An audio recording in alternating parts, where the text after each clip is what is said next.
Oi pessoal, tudo bem? Espero que sim, tá? Já estamos aí caminhando para a reta final dos nossos estudos sobre Brasil colonial, certo? A partir dessa semana nós vamos estar fazendo uma sequência de estudos sobre como ocorreu o povoamento do interior do Brasil, tá? Para vocês entenderem assim, o porquê disso, a gente precisa relembrar o que nós já estudamos em outras aulas, como por exemplo a ocupação, colonial se deu ali por mais de um século no litoral brasileiro. Por que nessa região que está em amarelo? Por que no litoral? Por que ali foi estabelecido as capitanias hereditárias? Porque essas terras pertenciam a Portugal de acordo com a divisão do Tratado de Tordesilhas, certo? Foram várias maneiras, gente.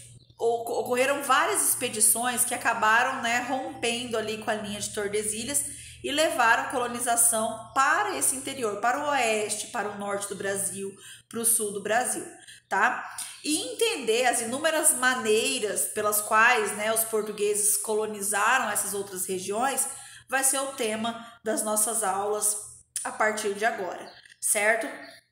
Então vamos só entender a primeira maneira, tá? O primeiro fator que nós podemos associar como causador do processo de expansão são as expedições bandeirantes. Aqui eu coloquei para vocês um mapa, do que era Brasil, a divisão política do Brasil, no ano de 1709, início do século XVIII. Então, se você é bem diferente, dá para entender que é Brasil, mas é bem diferente do que nós temos hoje, certo? Então, de São Paulo, vão surgir várias províncias que depois vão se tornar estados. Então, as expedições bandeirantes, ela é um dos motivos causadores para esse processo de expansão para o interior. Vamos entender por que um grupo de pessoas saindo principalmente do litoral de São Paulo decide ir para o interior do Brasil.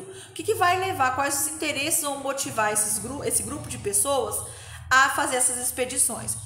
Primeiro, precisamos lembrar que todo o interesse de Portugal, aqui no Brasil, estava no desenvolvimento da atividade açucareira no Nordeste, principalmente ali na região de Pernambuco, Bahia, certo?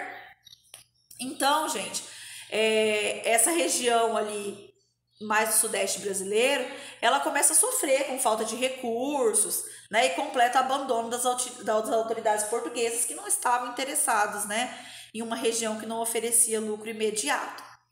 Então, essas expedições organizadas por particulares, principalmente, tá? Eles vão partir do litoral para o interior com armas, com munição, com alimentos, poucas mudas de roupa, Por que eles levavam? Era tão limitado assim, a quantidade de objetos que eles levavam.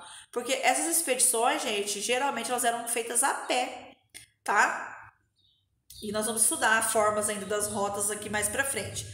Então, eles levavam o estritamente necessário.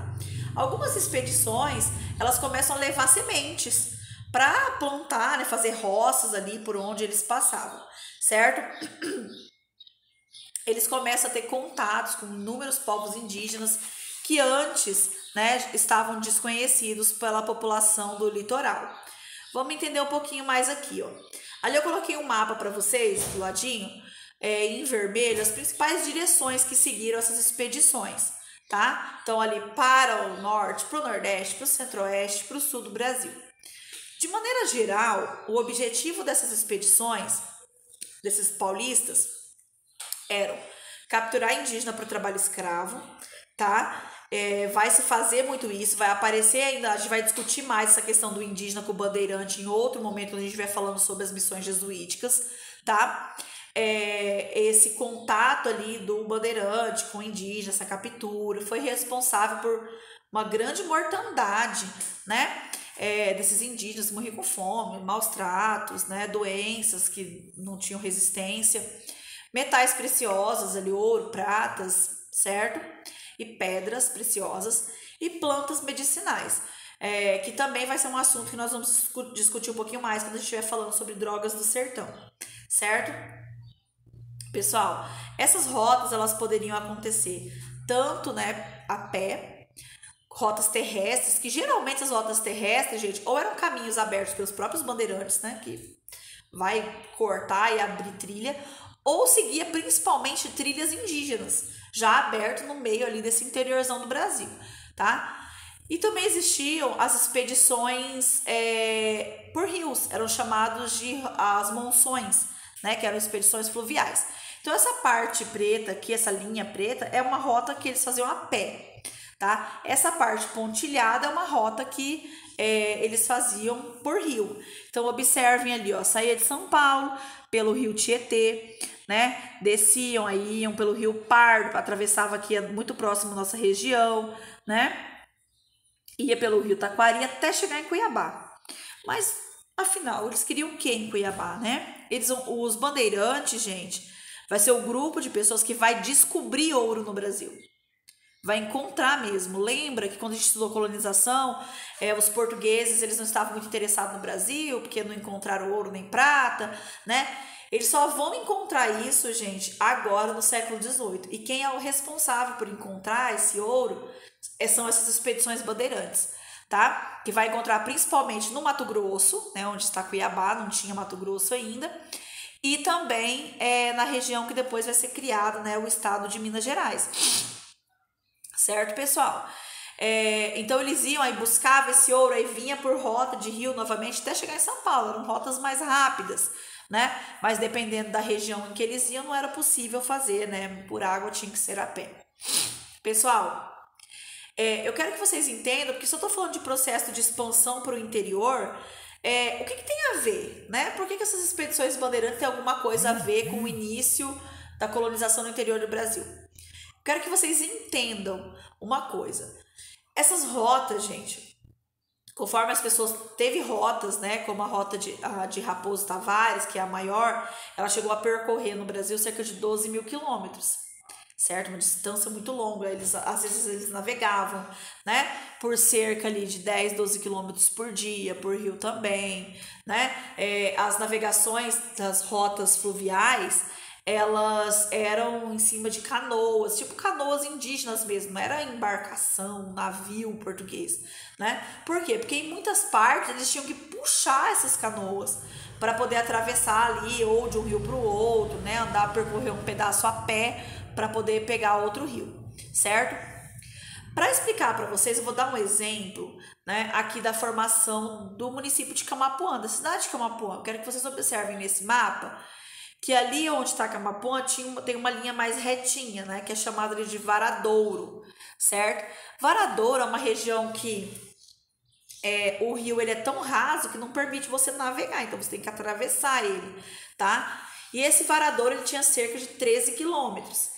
Então, muitos bandeirantes, eles paravam ali nessa região de Camapuã para descansar, né? Para se alimentar. Às vezes chegavam a ficar dias ali, né? Parado, e aí eles vão se alimentar, eles vão descansar. Já falei descansar, desculpa. Eu quero que vocês entendam o seguinte, né? Para poder dar um sentido melhor aqui para vocês compreenderem. Gente, se tem um monte de gente parando nessa região, tá? Pensa só. Pensa aqui no nosso município. Quando São Gabriel não era nada, não tinha nada. Tipo assim, nem tinha São Gabriel ainda. Vai ter as primeiras pessoas que vão vir pra cá, na verdade. Que vão vir aqui atrás das terras férteis, certo? E vão estabelecer, vão morar, vão começar a plantar. Geralmente outras pessoas vão começar a ficar sabendo que aqui é uma área boa para plantar, começa a vir mais gente, né? E quando a gente vai ver, começa a desenvolver tanta atividade agrícola, que vem algumas pessoas e falam, oxe, lá em São Gabriel não tem mercado, então eu vou lá montar um mercado, né? Aí vem para atender essa comunidade. Eu vou lá e monto meu mercado. Aí outra pessoa pensa, nossa, lá não tem nenhum bar, né? Vou montar um bar. Aí outro grupo de pessoas pensa, nossa, lá não tem hospedagem, lá não tem hotel, né? Então eu vou lá montar um hotel. E isso não começa a atrair um monte de gente para cá, para nossa região? Começa, né? Isso acontecer, essa mesma lógica foi aplicada aos bandeirantes. Então, por caminhos que os bandeirantes passavam, algumas pessoas começam a pensar, olha, aqui passa muita gente, né? Então, eu vou montar uma hospedagem, vou montar um lugar para atender para fabricar ferradura para os cavalos, né? Para oferecer alimento para os animais, para oferecer diversão. Então, algumas cidades elas começam a ser fundadas a partir dessas rotas, certo? Então, isso que é a atividade bandeirante leva à formação de uma das primeiras vilas e cidades no interior do Brasil, tá bom, gente? Espero que tenham entendido. Qualquer dúvida, já sabem como me procurar, tá bom? Beijinhos da Prof. Tchau!